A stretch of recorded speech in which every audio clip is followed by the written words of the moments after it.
OpenAI is reportedly offering the U.S. government a 5% stake in its IPO. At the company's target valuation, that stake is worth up to $50 billion. No tech company has ever done this. Not Google. Not Apple. Not Meta. Not anyone. Here is why OpenAI made the offer, and what the government owning a piece of ChatGPT actually means. OpenAI is preparing to go public at a valuation between $852 billion and $1 trillion. That would make it one of the largest IPOs in American history. Before that filing, something unusual has been reported. OpenAI offered the United States government a direct 5% ownership stake in the company. Not a research partnership. Not a government contract. An equity stake. Government as shareholder. This has not happened before in Silicon Valley. This is the story of why it is happening now. 5% of a company valued at $852 billion is $42.6 billion. 5% of a company valued at $1 trillion is $50 billion. To put that in context, the U.S. government's annual AI research budget is roughly $3 billion per year. The stake being offered, if accepted at the upper valuation, would be worth more than 16 years of that budget. In a single equity position. No single government has ever held a stake of that scale in an American technology company. This is not a grant. Not a loan. Not a subsidy. An equity stake means the government shares in OpenAI's profits. It means the government loses money if OpenAI's value drops. It means the government has a financial interest, a direct, personal financial interest, in OpenAI's success. That changes the relationship between regulator and regulated in a way that has never been tested at this scale in AI. The offer did not come from nowhere. OpenAI has been navigating an increasingly complex relationship with the US government. When GPT 5.6 launched, the government coordinated its rollout, limiting initial access to 20 organizations. Sam Altman publicly called that staggered release bad news. He said it publicly while complying privately. That tension, between a company that needs government cooperation and a government that can constrain its launches, is exactly the dynamic this stake offer is designed to resolve. Here is the logic from OpenAI's perspective.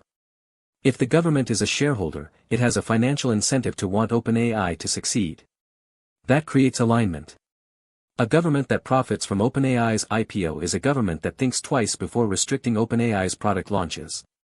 A government that holds $50 billion of OpenAI equity is harder to convert into an aggressive regulator of OpenAI. There is also the IPO valuation angle. Implied government endorsement, through equity ownership, signals to the market that the US government is not a threat to OpenAI's business. That is worth real money in an IPO prospectus. The offer is a regulatory strategy dressed as a financial offer. The case for accepting is not trivial. A 5% stake in OpenAI at $50 billion is a financial return the government cannot get anywhere else. If OpenAI succeeds at the scale it is projecting, that stake could be worth multiples of its current value within a decade. Beyond the money, government as shareholder means a seat at the table. Direct access to company decisions.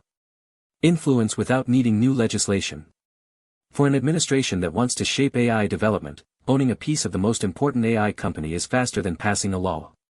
But the case against accepting is also serious. The conflict of interest problem is fundamental. The government cannot simultaneously be a neutral regulator of AI and a financial stakeholder in the largest AI company. Every regulatory decision affecting OpenAI, safety standards, deployment restrictions, antitrust oversight, would now carry a financial dimension. Does the government regulate against OpenAI if doing so costs its investment $10 billion in value? There is also the precedent problem. If the government accepts equity from OpenAI, why not from Anthropic?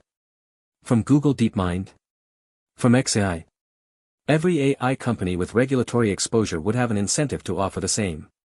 Government as a shareholder in the entire AI industry is not a clean governance structure. It is a structural conflict of interest at national scale. This has happened before, in different forms, and the results are instructive. The US government funded DARPA research that seeded the internet.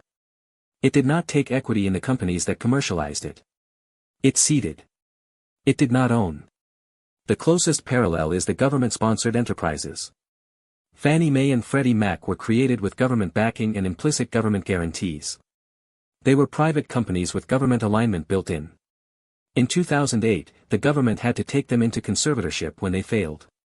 The model of government-aligned private companies has a complicated history. There is also the sovereign wealth fund parallel. Norway's government pension fund owns equity stakes in thousands of companies globally. But Norway's fund is explicitly separated from regulatory functions. No Norwegian regulator holds a stake in a company they oversee. The separation is the key structural requirement. If the US government accepts an OpenAI stake through a sovereign fund-style vehicle, fully separated from AI regulators, the conflict of interest problem is manageable. If the stake sits inside a regulatory agency, it is not. The structure of the acceptance matters as much as the acceptance itself. If the government accepts, the implications for AI regulation run in two directions. Direction 1, the government becomes a long-term aligned investor in frontier AI. It has a financial incentive to ensure AI development succeeds. That could accelerate investment in infrastructure, compute, and talent. A government that profits from AI success is a government that funds AI success. Direction 2, independent AI safety regulation becomes structurally harder. The most important regulatory questions in AI involve OpenAI directly. Should frontier models require government review before deployment? Should AI companies be liable for model outputs? Should there be usage limits on the most powerful systems? Each of those questions is easier to answer if you are not financially exposed to the answer. The Fable 5 situation illustrated this tension clearly. The government restricted Fable 5 access for foreign nationals citing national security. If the government owns 5% of OpenAI, that decision has a direct financial cost to the government's own balance sheet.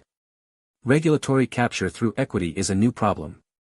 We do not yet have the governance frameworks to manage it cleanly. OpenAI is not offering the government a stake out of generosity. It is offering a financial instrument designed to align incentives. The government regulates what it does not own differently from what it does own. That is the entire point of the offer.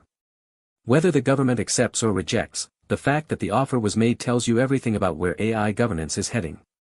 The companies that shape the rules are starting to buy the rulemakers' buy-in. That is a new dynamic in American capitalism. And it is worth watching very carefully. Subscribe for daily AI news in 2026.